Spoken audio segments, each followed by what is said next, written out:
Alright. It's that time of year again, as this month marks 2 years of me doing these videos on the channel. And you know what that means by now. Time to take another look at the ongoing history of the DC Universe's greatest mythos, the Lantern Corps, green or otherwise. And as another bonus, I thought it'd be fun to look at the sequel to the comic I reviewed last year, Blackest Night. So today we'll be looking at its immediate follow-up, Brightest Day. The original plan was to review Green Lantern Emerald Dawn as a sort of full circle moment looking at Hal Jordan's origin, since I started the channel by talking about his downfall. But it turns out that story isn't widely available anywhere due to its writer Gerard Jonnz being a grown man attracted to small children. So instead, my backup plan is reviewing a comic written by someone who's not a grown man attracted to small children. So no matter what comes next for Brightest Day itself, I think we can all agree that at least it wasn't written by a grown man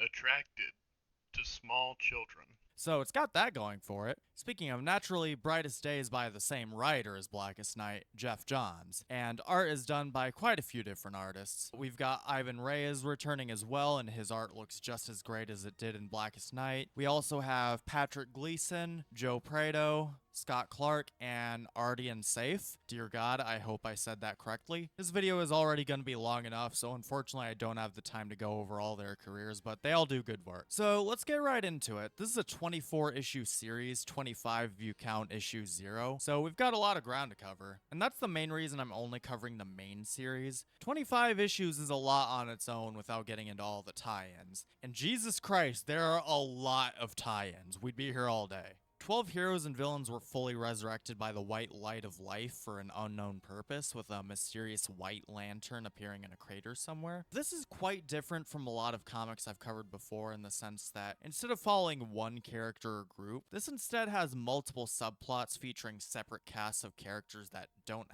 have much to do with one another. So I'll be discussing each of them individually rather than having to constantly jump back and forth in chronological order. All of the resurrected characters are as follows: Eobard Thawne, the Reverse Flash and my one true love in all of comics, Digger Harkness, aka Captain Boomerang, Martian Manhunter, Jade, the daughter of original Green Lantern Alan Scott, Maxwell Lord, evil CEO with telepathic persuasive abilities, Hawkman and Hawkgirl, Aquaman, Hawk of Hawk and Dove fame, Ronnie Raymond, half of the original duo to make up Firestorm, Osiris, the young protege of Black Adam, and finally the main protagonist of this whole thing, Boston Brand, aka Deadman. These 12 heroes and villains were all brought back in order to achieve specific tasks in order to prepare them and the world for an upcoming disaster. Even in the wake of Blackest Night, it's said to be not just a disaster, it's a major disaster. Okay, geez, tough room. Anyway, their tasks are as follows. Throw the boomerang at her. Catch the boomerang. Free goddess of nature.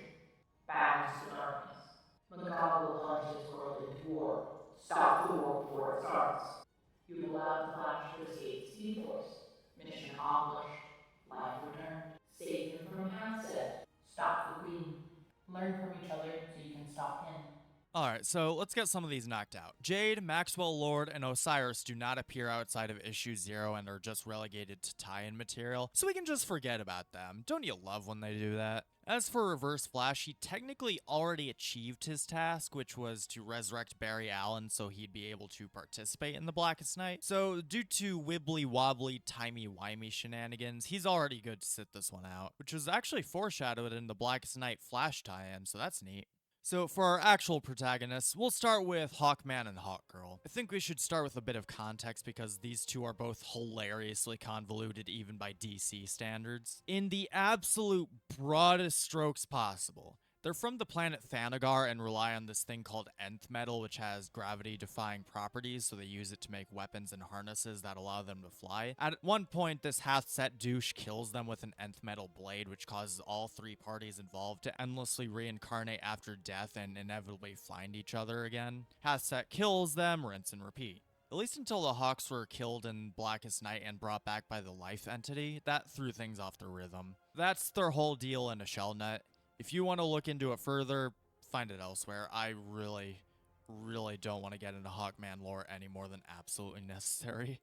Anyway, they're led on a scavenger hunt of sorts due to this pink crystal given to them by one of the star sapphires, the pink lanterns of love, and it starts leading them across the world where they find out that Hathset dug up all of their dead bodies from previous lives and somehow made a portal to another dimension with their bones. It's as morbid as it sounds, and I wouldn't expect anything less from this dude. So they're all taken to a dimension known as Hawkworld, where among other things there are tribes of lion and bird people at war, so that's pretty neat. Somehow they got separated along the way, so Hawkman allies himself with a tribe of lion people to form a resistance to overthrow the evil queen of this realm, and hopefully find Hawkgirl in the process. Meanwhile, Hawkgirl has been captured by Hathset and the evil queen, who turns out to be her mother! I gotta say, she looks pretty good for someone who has to be well over 3,000 years old. You may think Hawkman might have a hard time fighting through an entire army of anthropomorphic birdmen, but he just walks in like he owns the place, covered in blood and feathers, so clearly the Birdman army isn't that big a deal. They all fight for a bit, and Hawkgirl manages to snap Hathset's neck, killing him, but more on that in a minute. That doesn't matter too much to Queen Kia here, since her real goal was to use the Bone Portal to create a bridge between Hawkgirl and our main universe, specifically the Star Sapphire's homeworld of Zamaron. So they all encounter Carol Ferris, the Sapphire's leader and Hal Jordan's main love interest, along with their native entity, the Predator. Hey, DC? Jeff? Why does the entity of love look like that? Why is it called the Predator? Are you guys good over there? Anyway, they're in quite the pickle as Kia bonds with the Predator entity, giving her an immense power boost, and the only way to separate them is by making her feel intense love and breaking the connection. Wait. Being possessed by the entity of love doesn't fill her with love or the ability to feel great love? Okay, how the Frag. does this thing work? Because I'm not entirely sure what the Predator's job is. And the Hawks aren't too sure either, but luckily they find another solution. Somehow their immense love for each other reanimates all their corpses from previous lives, leading them to attack Kia, presumably killing her and destroying the portal linking Earth and Hawkworld, which also causes both their tasks to be completed and their lives restored, meaning they can live their lives without their curse holding them back. Only now the life entity demands they learn to live without each other, which they obviously refuse, leading the entity to seemingly disintegrate them both. More on that later. Anyway, we're moving on now. Let's see what Aquaman's up to. Well, to be honest, he's not having a great time. First of all, his powers are a little wonky. Whenever he attempts to summon fish, he only manages to connect with dead fish, which is really gross. It's not explicitly stated, but I think the reason for this is because he hasn't completed his task yet, so he hasn't had his life fully restored. In a weird way, he's still technically dead as far as the life entity is concerned. He also has to prevent a war between the surface world and a society of separatist Atlanteans known as Zebellians, which is the same society his wife Mara comes from. Speaking of, it turns out this whole time Mara was a double agent.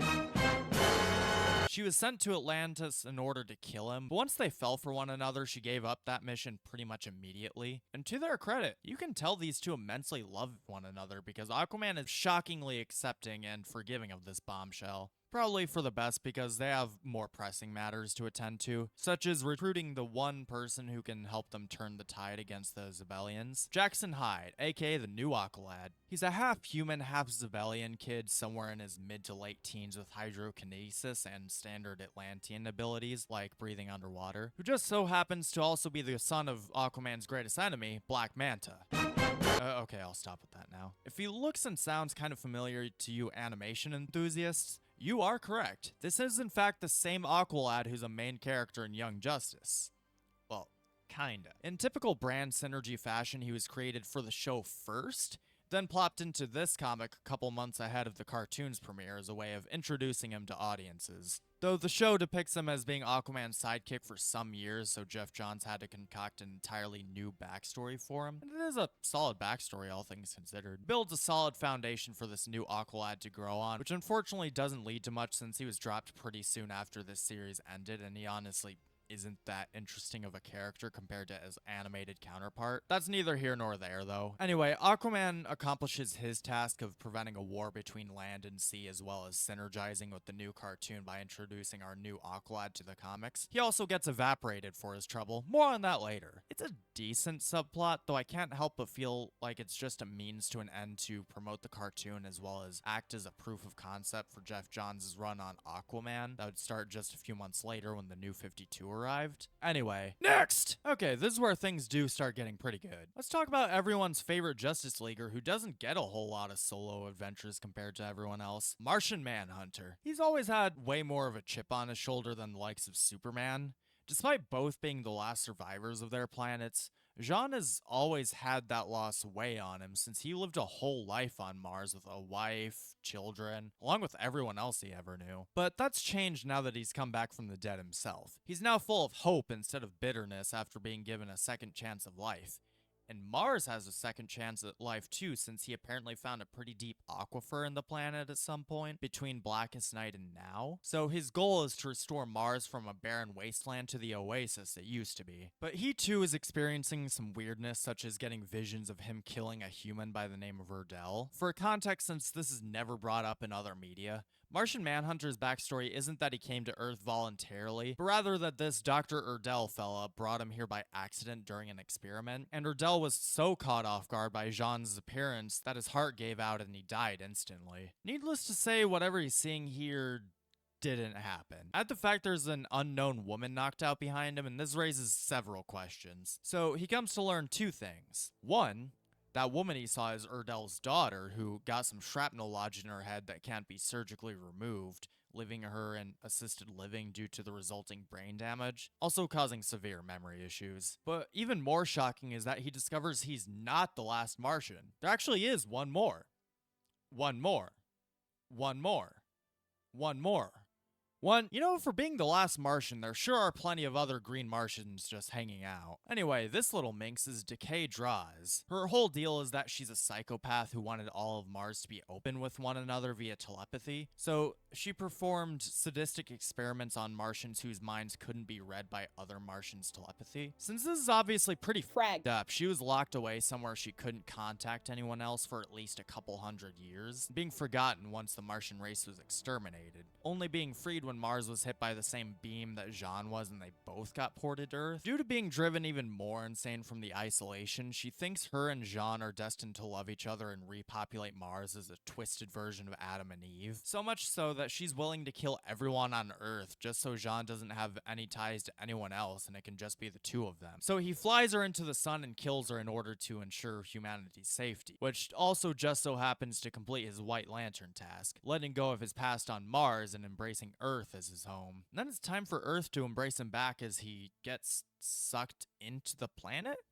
That's a little weird, but more on that in a minute. Oh, and before I forget, as another nice touch showing his devotion to Earth and humanity, he visits Urdell's daughter in the dead of night and uses his intangibility power to pull the shrapnel out of her head, restoring her mind and memory. I don't think it would work that fast, but the sentiment is sweet. This one was pretty solid, even if we have to ignore the fact that Jonnz has encountered other living Martians beforehand. Even speaking to another Martian in this very story in the form of Megan Moores, aka Miss Martian. Maybe it's just because I'm way more familiar with Martian Manhunter than I am the likes of Hawkman or Aquaman, but I really felt for him and his conflict here. He's always been stuck between two worlds, even more so than Superman, since Jonnz had his whole life and everyone he knew ripped away from him. This feels like a natural step forward for his character, having to accept he can't have his cake and eat it too, and he needs to choose one or the other. Continue to chase what he used to have on Mars, or work for what he can still have on Earth. Next up, we've got Firestorm, and this one's pretty neat. As a little bit of background, since he's not a super well-known character and I've never talked about him on the channel, or rather them, I should say. So, Firestorm is the result of when two people are bonded into one being by this thing called the Firestorm Matrix.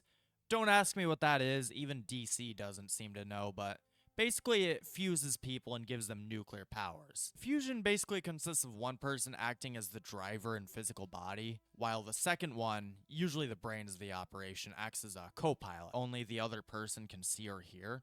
And you heard that right. Nuclear powers. While he has some basic stuff like energy blasts and flight, here's where things get fun. He also has the power to transmutate matter at the molecular level to create virtually anything he wants, provided the primary dude knows how it works. So he could theoretically turn grass into a car, but he'd need to know exactly how a car functions in order to do that. So he's hilariously overpowered, and his abilities have no quantifiable limit, as the Firestorm Matrix turns him into a living atomic reactor.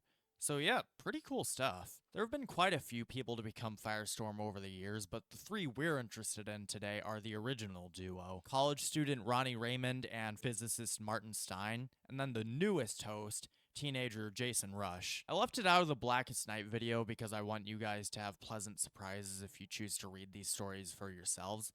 But Firestorm had a pretty decent part to play in that story that continues here. So, Ronnie was brought back as a Black Lantern after he was killed in 2004's Identity Crisis and fought Jason's Firestorm. Well, I say fought, but in actuality, Jason somehow fused with the Black Lantern and ends up killing Jason's girlfriend Gehenna by transmutating her body into salt. Despite having little to no gore, it was actually pretty horrific. So when Ronnie ends up being resurrected as one of the 12 White Lantern representatives, needless to say, Jason's got a lot to process. So it's a bit of a predicament when somehow Ronnie and Jason end up being fused into Firestorm even when they're nowhere near each other. Jason is still grieving his dead girlfriend while Ronnie's been trying to bury his problems by non-stop partying with his college friends. They don't get along for obvious reasons and can't even fight about it because Professor Stein discovered emotional instability between the two could destabilize the Firestorm Matrix, basically turning them into a walking nuke that could wipe out the universe by creating a second Big Bang. Remember when I said he's hilariously OP? To make matters worse, there seems to be a third voice in there whenever they're fused, fanning the flames by throwing all Ronnie's insecurities in his face. We find out this third voice is the Black Lantern Firestorm, who apparently survived getting exploded and became part of the Matrix. He even managed to separate from them and recreate Black Lantern variants of the 12 who got resurrected as part of his nefarious scheme, and kidnaps Professor Stein and Jason's dad for good measure. His goal here is to provoke Ronnie and Jason until they explode, thereby wiping out all life and accomplishing Necron's goal after his defeat. To his credit,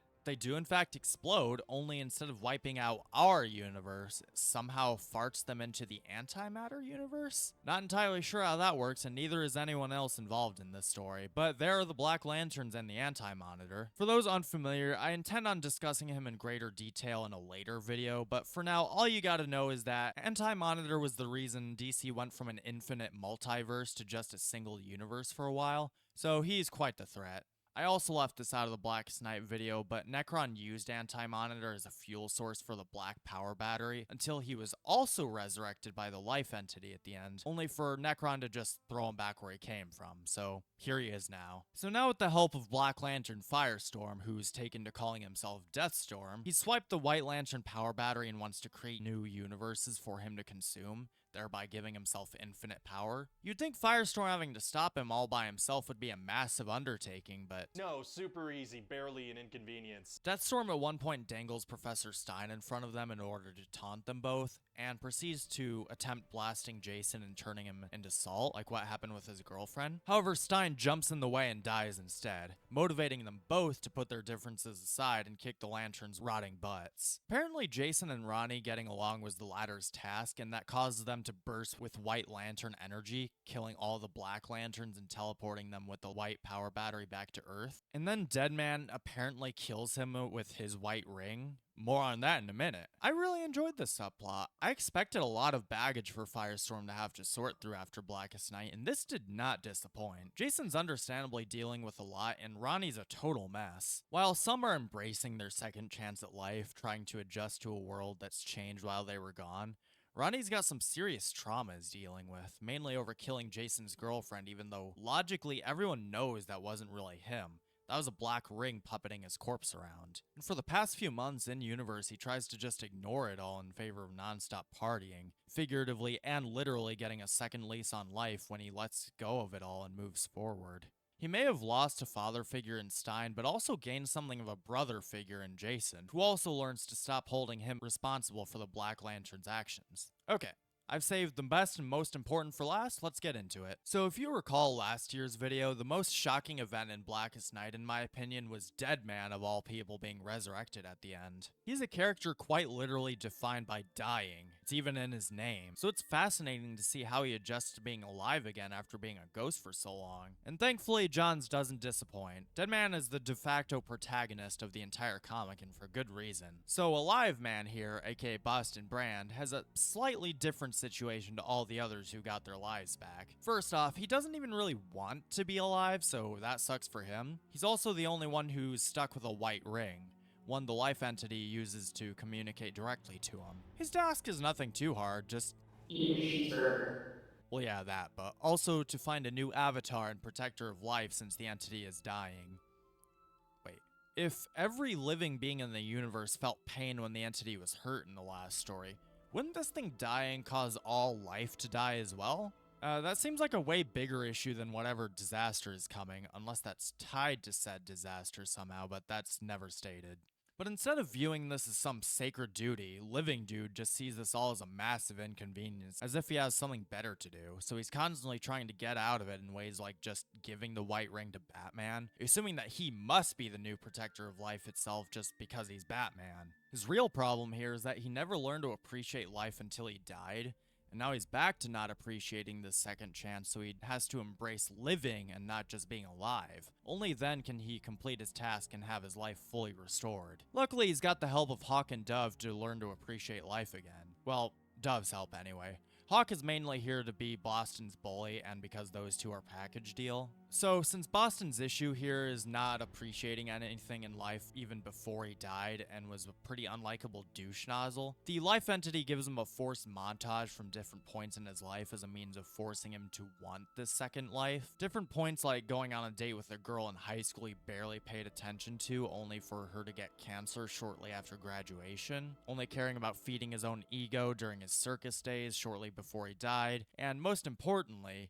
his grandfather talking to him about still having a lot of life to live despite being stuck in a wheelchair. Shockingly, his grandfather's still alive at 98 years old, so Boston does something genuinely sweet for the first time in his existence and visits him, even takes him out on one last motorcycle ride since his proudest moment was holding a world record for 20 years for the longest distance jump on a motorcycle.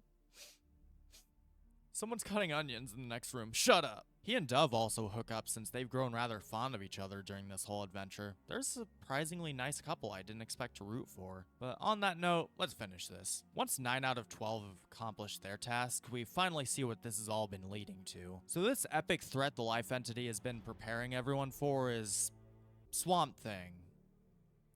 Kind of. This one's also gonna need some explaining. Back in the day, scientist Alec Holland was killed while working on science stuff, with his body ending up in the nearby bayou. The near bayou, if you will. Now, the assumption was that Alec was transformed into Swamp Thing by the Green, basically a metaphysical force connecting all plant life. What actually happened, though, is Alec Holland did in fact die and stayed dead. The creature we know as Swamp Thing is just plant matter that absorbed his memories and thought he was Alec Holland. So once Necron was exploded by the end of Blackest Night, his essence was somehow absorbed by the Green. So now Swamp Thing thinks he's Necron, like how he thought he was Alec Holland for all those years. So the life entity's grand plan to stop Swamp Necron from bringing an end to all life on Earth is a two-parter. Part 1 gets Martian Manhunter, Aquaman, the Hawks, and Firestorm to all act as avatars for the 4 elements that are a part of life. See, they're not dead. The entity just purified their life forces, whatever that means,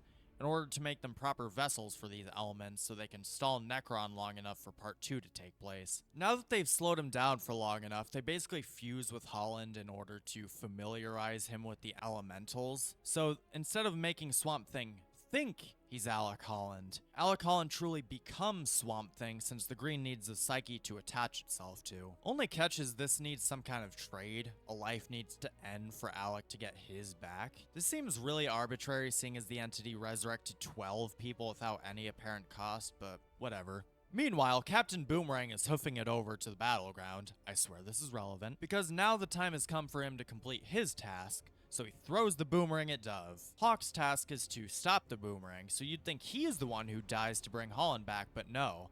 Hawk ends up failing his task as it goes straight through his hand and hits Boston instead, killing him almost instantly. So that's all they needed. Holland Swampy and Necron Swampy punch for a bit, and he wins, accepting his role as nature's protector and fragged off until the New 52. So you may be thinking, Boston completed his task, so he gets his life back, right? Well, no. The life entity decides that apparently he's worth more dead than alive, so it just isn't going to resurrect him and he's stuck as Deadman, basically ripping his second chance away just as he embraced having it. Sure, Dove can see him even as a ghost now, so they can still communicate, but the entity won't even let him move on to the afterlife, and this actually really grinds my gears. I'm just gonna be blunt about it. The life entity's a dick. Throughout the entire story, this thing is being condescending, manipulative, and downright petty to the people it's assigned these tasks to. That's why I chose you to guide me. It should be an honor, but you saw it as a chore. I love you more than life itself. What a strange thing to say. We're not a part of anyone's plan anymore. We're not living life apart again. Not this time. Not ever. So be it.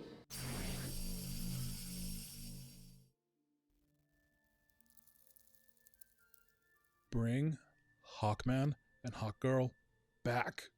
No, I know why we're back. that's because I told you, Boston Brand. What about the professor? He is not our concern. He's dead. You brought me back. You can bring him back too. Why didn't you? He is unnecessary for your journey ahead. And most important, I needed you to witness Professor Stein's death for yourself. And the kicker?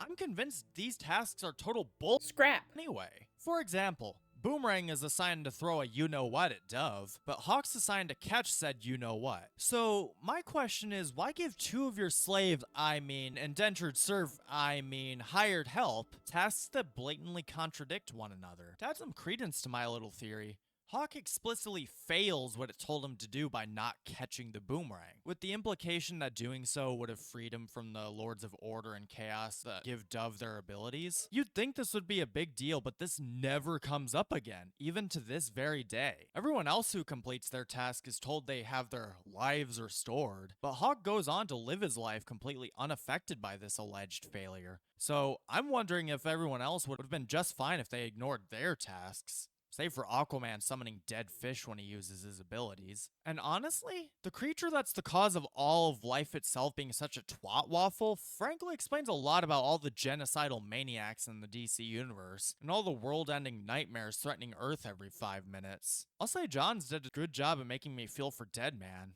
That dude got shafted hard, even after doing everything he was asked, even if he did complain about it the whole time. Brightest Day doesn't really end, per se.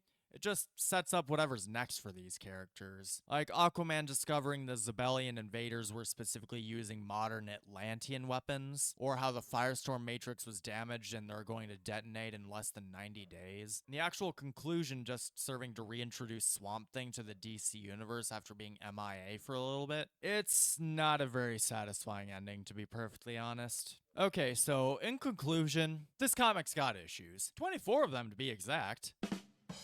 I would say the worst problem of all is the pace. This story has at least 7 protagonists to keep track of depending on how you want to count them. These subplots aren't as balanced as one would hope. For example, let's say you were really invested in Martian Manhunter's storyline. You'd get a lot of progression on a mostly Manhunter-focused issue 15, and then just not see him again until issue 21. I snarked about it towards the beginning of the video, but it's probably a good thing some of these resurrected characters didn't feature in the main series at all, otherwise this all would have been even more bloated than it already is. Now, to be fair, Blackest Night is my favorite comic storyline of all time, and as the direct follow-up to all that, there's no way it could have lived up to that kind of expectation in my mind. I don't grade the stuff I review on this channel, and for good reason, but if I had to assign a numerical value to this, Blackest Night will always be a 10 out of 10 to me. This, however, would hover around a 6.5. Even as its own standalone story taking Blackest Night out of the equation entirely, it hovers between kinda boring at some points to just okay to generally pretty good when it comes to the Deadman or Firestorm stuff. Granted, all the artists involved with this brought their A game. It's fine, but as someone who remembers how heavily marketed this was at the time as the next big chapter in the DC universe, the only word I can use to describe Brightest Day is underwhelming. But on that note, that's all I have for today, and this is Major Disaster signing off. Thank you all so much for watching, and thank you all for a great 2 years and 4,000 subscribers. If you enjoyed, tap that thumbs up. Share your thoughts down below. I'd love to hear them. Did you enjoy Brightest Day and I'm just being a biased fanboy? Or did you hate it and I was way too nice here? And as always, make sure to look away from your screen for at least 20 seconds to prevent the life entity from forcing you to complete an asinine task so you can have a life.